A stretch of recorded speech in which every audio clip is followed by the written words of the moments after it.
Hello বন্ধুরা, hello students. আচ্ছা, আজকে আমরা প্যালিন্ড্রোমিক নাম্বারস সম্পর্কে একটু আলোচনা করব।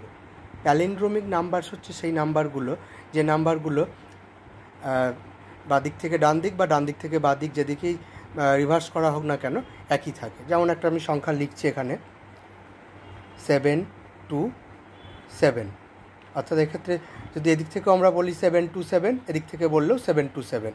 আর একটা সংখ্যা নিচ্ছি 3993, যেমন এদিক থেকে যদি বলি আমরা লেফট থেকে 3993, আর যদি রাইট থেকে বলি 3993, অর্থাৎ এক্ষেত্রে দুটোই দেখা যাচ্ছে একই। ঠিক আছে, এবার আমরা কিছু ট্রিক্স এবং লজিকের মাধ্যমে এগুলোকে দেখাবো। আচ্ছা, আমি প্রথমে কিছু ছোট ছোট সংখ্যা নিচ্ছি। যেমন আমি 23 নিলাম। এই 23 সংখ্যাকে যদি রিভার্স করি তাহলে হচ্ছে 32। এদেরকে আমরা অ্যাড করব। অ্যাড করলে কত হচ্ছে 55। 55 ইজ এ প্যালিন্ড্রোমিক নাম্বার। আচ্ছা, আরও একটা উদাহরণ দেখি।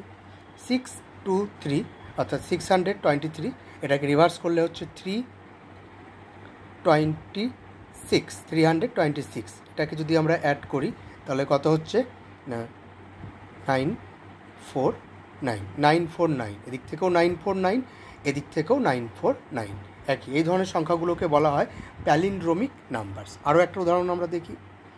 432 রিভার্স করলে 234, অ্যাড করো। অ্যাড করলে হচ্ছে 666, এদিক থেকেও 666, 666, এদিক থেকেও 666, 666, অর্থাৎ এই ধরনের সংখ্যাগুলোকে বলা হয় প্যালিন্ড্রোমিক নাম্বারস। আচ্ছা, এবার আমরা একটু বড় সংখ্যার দিকে যাচ্ছি। হ্যাঁ, আচ্ছা, যেমন নিই প্রথমে 675, রিভার্স করলে হচ্ছে 576, অ্যাড করছি।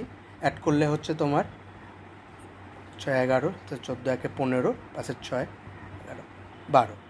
ঠিক আছে, এলো হচ্ছে 1251, 1251। তোমরা বলবে তো প্যালিন্ড্রোমিক নাম্বার হয়নি, কিন্তু হবে। কিভাবে না, এই যে ডিজিটগুলো পেলাম 1251, এদেরকে দিয়ে একটা লার্জেস্ট নাম্বার, একটা স্মলেস্ট নাম্বার আমরা বানাবো। তাহলে লার্জেস্ট হচ্ছে 5211, আর স্মলেস্ট হচ্ছে তোমার 1125।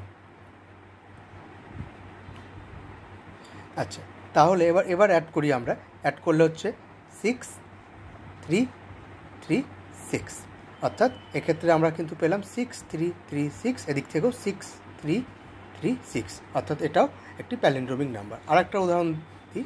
হ্যাঁ, আর একটা বড় সংখ্যা নিচ্ছি 875, এটাকে রিভার্স করলে 578, এটাকে অ্যাড করছি আমরা।